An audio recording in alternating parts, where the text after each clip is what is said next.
ఇప్పుడు నార్మల్‌గా హ్మ్. అప్పుడు ఆ రోజుల్లో పారితోషికాలు అవన్నీ చాలా తక్కువ కదండీ! అవునవును. అయ్యో! చాలా అండి. చాలా నేను తెలిసి నేను పెళ్ళైన తర్వాత 5,000 ఇచ్చేవారేమో చంద్రమోహన్ గారికి ఒక సినిమాకి. ఆ! అప్పుడంతే. కాల్ అలా షీట్స్ ఉండేది. ఎన్నైనా కూడా. ఆ! ఫుల్ కాల్ అప్పుడైతే లెక్కలన్నీ ఉండేవి కావండి. హ్మ్. ఒక్కోసారి క్యారెక్టర్ ఇంపార్టెంటు. ఒక్కొక్కసారి ప్రొడక్షన్ పెద్ద ప్రొడక్షన్స్ అవ్వడం ఇంపార్టెంటు. హ్మ్. అలాంటివేవో ఉండేవి లెక్కలు. అంటే నాకు ఒక రకంగా ఫైనాన్షియల్లీ వెరీ వీక్. నాకు ఏ వీక్. విషయంలో కల్పించుకునేదాన్ని కాదు. లెక్కలు నాకు తెలీదు. డాక్యుమెంట్ తెలీదు. అస్సలు తెలీదు. ఓకే. తెలీవు. నాకు ఆయన విపరీతమైన he was very calculating person. Very ah! Calculative. So, అందుకని నాకు ఎప్పుడు ఆయన నా తెలివి తక్కువతనాన్ని పాపం చాలా భరించారని చెప్పాలి. బట్ నేను రిపేర్ అవ్వలేదు. ఇప్పటికి అలాగే ఉన్నాను. ఇప్పటికి అలాగే ఉన్నాను. "నువ్వు బాలచంద్రరావు గారి కూతురు" అని తిడుతూనే ఉండేవారు. కానీ తప్పదు. అంటే మరి ఆయన కాలిక్యులేషన్‌లు అంటే జనరల్‌గా మాకు ఆయన గురించి బాగా తెలిసిన వాళ్ళు, ఆయన మిత్రులు, ఆయన సన్నిహితులు అందరికీ చంద్రమోహన్ గారంటే చాలా పిసినారి. రూపాయి తీయడానికి ఇలాగా ఇంట్లో కూడా అలాగే చేసేవారండి? లేకపోతే ఇంట్లో లేదండి. లిబరల్‌గా ఉండేవారా? కాదండి. ఆయనకి ఒక రకంగా చెప్పాలంటే ఆహ్, చాలా కరెక్ట్ కాలిక్యులేషన్ ఉండేది. హ్మ్. హ్మ్. అంటే సేవ్ చేయాలి. పిల్లల్ని సేవ్ చేయాలి. ఇంట్లో వాళ్ళు ఎవరికైనా ఏదైనా సహాయం చేయాలంటే చెయ్యాలని దాని కోసమని ఆయన చాలా జాగ్రత్తగా ఉండేవారు. కానీ ఏంటంటే ఒక రకంగా పల్లెటూరులో పెరగడం, ఆ కల్చరు దానివల్ల కూడా కొంత నోరు తిట్టేసేవారనమాట గబగబా. కానీ but at the back of it he used to care for అదే పీపుల్. కేర్ అన్నది కేర్ ఉండేది. ఉండేది. హ్మ్. ఇప్పుడు నేను కడుపుతుండగానే అసలు నాకెవరు ఆహ్, అక్కలు, చెల్లెలు, తమ్ముళ్ళు లేరు. నాకు బేబీ లేదు. పుడుతోందంటే ఐ వాస్ సో ఎక్సైటెడ్ హ్మ్. ఫ్రాంక్లీ. హ్మ్. అంటే నేను రాగానే ఆయనకి చెప్పతే ఆయన ఫస్ట్ "ఇప్పుడేంటి మనకి పిల్లలు" అన్నారు. I was so hurt. హ్మ్. అదేంటి అలా అంటారేంటి? అసలు నాకు ముందు ఒక ఆడపిల్లగా నాకసలు మన కవిత్వాలు, భావుకతలు ఎక్కువ గదా! ఇది ఆ సీన్‌లో ఇది ఇవ్వడంలా.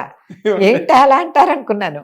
అంటే హి వాస్ కాలిక్యులేటింగ్. ఒక పాపాయి పుడితే పాపాయికి ఏం చేయాలి మనం అని. ఆ తర్వాత నుంచి ఈ ఇంట్లోకి సరుకులు తెప్పించేటప్పుడు ఫస్ట్ పాల డబ్బాలు తెప్పించేవారు. హ్మ్. పాపాయి పుట్టిన తర్వాత. That was his first priority. ఏంటి ప్రయారిటీ? దట్ వాస్ ఆయన కాలిక్యులేషన్. హ్మ్. సో, దానివల్ల అంటే లక్కీగా ఏంటంటే, నాకు కూడా పెద్ద లగ్జరీసు ఎలాంటివి అలవాటు లేదు. ఓకే. తర్వాత అంటే సింపుల్‌గా బతకడం, హాయిగా బతకడం అలాగే అలవాటు. కానీ నాకు మొదటి నుంచి కూడా అలా ఏవో ఉండాలి, మనకి ఇన్ని చీరలుండాలి, అన్ని నగలుండాలి, అందరితో పోటీగా ఉండాలి. అప్పుడు హీరో గారి వైఫ్ అంటే ఒక రకంగా that was a status. Yes status. Status. కానీ అప్పుడు నాకు and it demands luxury. Luxury అంటే మనకు కూడా పెరిగిపోతాయి. వాళ్ళని చూసి, వీళ్ళని చూసి మానసికంగా లక్కీగా because I was from this kind of background. Simple background. I was not very much keen on that. అదొకటి ఆయనెప్పుడు నేను నాకిది కావాలి, అది కావాలని డిమాండ్ చేయడం గానీ, అడగడం కానీ లేదు. ఏదో ఇంట్లో కావాలి, ఇవి కావాలి, అవి కావాలంటే అవి తెప్పించేసేవారు. ఆయన ముచ్చటపడి తేవడాలు, కొండాలు మిమ్మల్ని అబ్బే! బజార్‌లోకి లేదండి. తీసుకెళ్ళడం. నాకు తెలిసి ఆయన ఎప్పుడు ఒక్కసారి కాబోలు ఎక్కడో బాంబే వెళ్తే ఎవరో హీరోయిన్స్ పక్కనుండి వాళ్ళు కొంటే, "ఏంటి ఆవిడకేం కొనవా నువ్వు" అని చెప్పి కేకలేసి ఏదో చీర కొని పంపించారట గానీ, అది అంతే తప్ప అసలు ఆయనేమంటారంటే, "ఎవరికిష్టం వచ్చింది వాళ్ళు కొనుక్కోండి." అదే. అంతేగాని నాకు తెలీదు దాని గురించి. నాలెడ్జ్ లేదు. ఎందుకు అనవసరంగా వెళ్లి డబ్బులు ఖర్చు పెట్టి అది తెచ్చి నీకు నచ్చక ఎందుకొచ్చింది? కనుక ఇది లైఫ్ చాలా కాంట్రాస్ట్ కదండీ! చాలా. మీరొక రచయిత్రి, కవయిత్రి, కవితాత్మకమైన భావాలు, ఎమోషన్స్ భర్త వచ్చి ఇగ మల్లెపూలు నీ కోసం తెచ్చాను. లేపోతే ఇగో నీకు మంచి అవ చీర తీసుకొచ్చాను. అవన్నీ సీన్‌లు రాసుకొని బతికేసామండి. అంతేగాని అవి అంటే ప్రాక్టికల్‌గా బాధ్యతలు ఎక్కువైన ఏదైనా కూడానండి it is all depends on the personality of a person. ఆయన పెరిగిన వాతావరణం, ఆయనకి ఎంతసేపు సెక్యూరిటీ, మనుషుల్ని ఎకానమీ, సెక్యూరిటీకి ఉంచడం, ఎకానమీ, ఎకానమీ రేపు అంటే ఇంకోటేంటంటే ఈ ప్రొఫెషన్‌లో పర్మనెన్స్ లేదు కదండీ. పర్మనెన్స్ ఈ మంత్‌కి ఇంత వస్తుంది, రూ. 1,00,000 వస్తాయి. లేకపోతే 2,00,000 వస్తాయి అన్న కాలిక్యులేషన్ దాన్ని లేదు. బట్టి ప్లానింగు ఏముండదు. ఏముండవు. పాపం ఏదైనా వచ్చిందంటే ఒక 4 సినిమాలు ఉండకపోవచ్చు ఒక సంవత్సరం అంతా. అలాంటి ప్రొఫెషన్ అది. అవునండి. అందులో ఇప్పుడులాగా లక్షలు, కోట్లు ఇచ్చేవాళ్ళేం కాదు. So, it was a very simple life and simple profession అనమాట. తన వరకు తనకి అది వచ్చిన దాన్ని ఎలా జాగ్రత్తగా ఇన్వెస్ట్ చేయాలి. మన పాపాయి పుట్టిందనుకోండి, పాపాయి పేరు మీద అకౌంట్ ఓపెన్ చేయాలి. అలాగనమాట. అసలు మేము ఇల్లు కొనుక్కోడానికి, స్థలం కొనుక్కోడానికి, ఇల్లు కూడా కాదు, స్థలం కొనుక్కోడానికి మేము ఎంత అవస్థపడ్డామో మాకు గుర్తుంది ఇద్దరికి. అలా అనమాట. అలాగే కోడంబేకల్లో సైటు. సైట్. అప్పుడు విశ్వంబాబు గారు వాళ్ళు కొనుక్కుంటూ, మా మామగారు అనమాట, విశ్వంబాబు గారి తండ్రి గారు, ఆయన అది మన కె. విశ్వనాథ్ ఆ, గారు. ఆ, మా మా అంటే మా అత్తగారి సిస్టర్ ఉండేవారు, ఆవిడకి ఆయన హస్బెండ్, ఆవిడ పోయారు, తర్వాత సరస్వతమ్మ గారిని చేసుకున్నారు అనమాట. ఓకే. వాళ్ళకి విశ్వనాథ్ గారు పుట్టారు. ఉమ్. సో బట్ వీళ్ళు మా అత్తగారి మటుకు బావగారే కదా. అవును. So they were very close అందరూ, ఫ్యామిలీ అంతా. సో అక్కడ పక్కన తురకాడు కొనేస్తాడో లేకపోతే ఎవరైనా కొనేస్తారేమో, మళ్ళీ కోళ్ళు గిళ్ళు తినేసి మనం ఇంట్లో విసిరేస్తారన్న భయాలు ఉండేవి వీళ్ళకి. అందుకని నువ్వు కొనుక్కోరా చంద్రమోహన్ అంటే పోజు కొట్టారు, కానీ ఈయన డబ్బులు లేవు దగ్గర.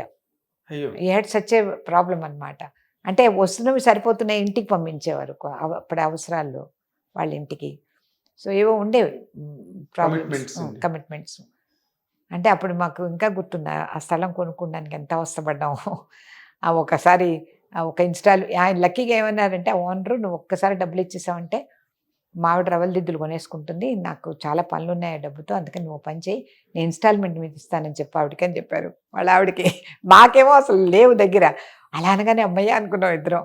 అనుకుని ఒక ఇన్స్టాల్మెంట్కి మాకు మారిస్ మైనర్ కారు ఉండేది, ఆ కారు తాకట్టు పెట్టాం 1500కి. ఎల్ఐసి పాలసీ తాకట్టు పెట్టాం 1500కి, ఒక్కొక్క మంత్ ఇన్స్టాల్మెంట్ కట్టడానికి. ఆ తర్వాత ఊపందుకుంది. మా జాగా కొన్నా. మా చిన్న పాప, పెద్ద పాప పుట్టగానే lucky girl was lucky charm. And next చిన్న పాప పుట్టగానే యాక్చువల్లీ ఆ ఇంటి గృహప్రవేశం అయిపోయాం. అక్కడ లగ్జరీస్ అన్నీ ఇప్పుడు ఆ ఇంటికి వచ్చేసాయి. చిన్నప్పుడు పిల్లలు టీవీ చూడడానికి అని చెప్పి పక్కింటికి వాళ్ళ ఇంటికి వెళ్ళేవాళ్ళు. వాళ్ళు ఏమన్నా అంటే, మీ నాన్న సినిమా యాక్టర్ కదా, మీ ఇంట్లో టీవీ కొనుక్కోరా, ఇలాంటివంటే అంటారు కదా చుట్టుపక్కల వాళ్ళు. అంటే ఏమండి పిల్లలు ఎలా అంటున్నారండి, నువ్వు కూర్చుని వాళ్ళకి కథలు చెప్పు, కొనేటప్పుడు కొంటాను, ఇప్పుడు ఏమీ మాట్లాడుకునేవారు.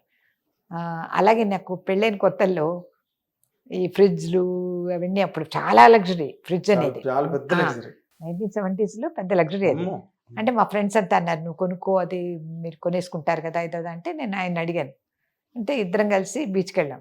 బీచ్కి వెళ్ళి వేరుశనకాయల పొట్లం ఒకటి కొనుక్కొని వెళ్ళి నీళ్ళ దగ్గర కూర్చున్నాం అనమాట. అప్పుడు చెప్పారు, నాకు ఒక ప్రిన్సిపల్ ఉంది, నీకు చెప్తున్నాను అర్థం చేసుకో అని.